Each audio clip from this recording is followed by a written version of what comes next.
ভোটের ময়দান থেকে পালিয়ে গেলেন জাহাঙ্গীর খান। আজকে তিনি নিজে কি বললেন দেখুন।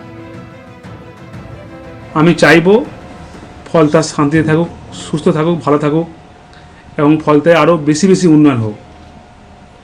তাই সোনার ফলতা হোক, এটাই আমার স্বপ্ন ছিল। তাই আমাদের সম্মানীয় মুখ্যমন্ত্রী ফলতা উন্নয়নের জন্য স্পেশাল প্যাকেজ দিচ্ছে। সেই জন্য আমি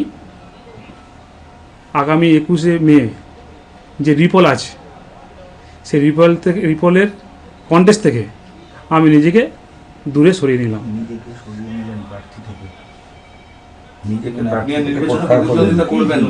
আমি কন্টেস্ট থেকে নিজেকে দূরে সরিয়ে নিলাম ফলতার উন্নয়নের স্বার্থে, ফলতার সাধারণ মানুষের স্বার্থে, যেহেতু আমি ফলতার ভূমিপুত্র, তাই নিজেকে আমি কন্টেস্ট থেকে দূরে সরিয়ে নিলাম। বৃহস্পতিবার ফলতায় পুনর্নির্বাচনের আগে ভোটে না লড়ার সিদ্ধান্ত তৃণমূল প্রার্থী জাহাঙ্গীর খানের।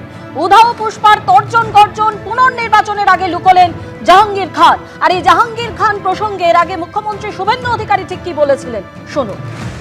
যত অভিযোগ করেছে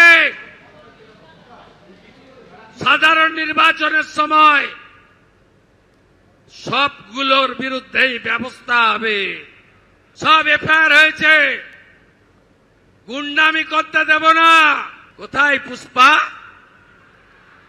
কোথায় আপনি? দেখতে পাওয়া যাচ্ছে না? 2021 পোস্ট পোল ভায়োলেন্স, জাতীয় মানবাধিকার কমিশন 19 জনকে নটোরিয়াস ক্রিমিনাল ঘোষণা করেছিল, যার মধ্যে এই ভাইপোর জাহাঙ্গীরও ছিল।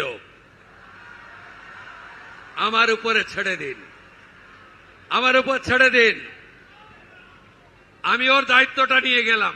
একটাই প্রশ্ন ছিল আমার, কতদিন ভোট দিতে পারেননি? বলল ভাইপো যতদিন এসেছে ততদিন ভোট দিতে পারিনি। এই পুনর্নির্বাচন শুধু একটা এমএলএ জেতানোর নির্বাচন নয়। ভারতবর্ষে ফলতা বলে একটি জায়গা রয়েছে যেখানকার প্রাপ্ত বয়স্ক ভোটার ভদ্রমণ্ডলী গত 10 বছর লোকসভা, বিধানসভা, পঞ্চায়েতে ভোট দিতে পারেনি। এর হিসাব হবে না, হিসাব হবে না। হ্যাঁ, আইন হাতে তুলে নেবেন না।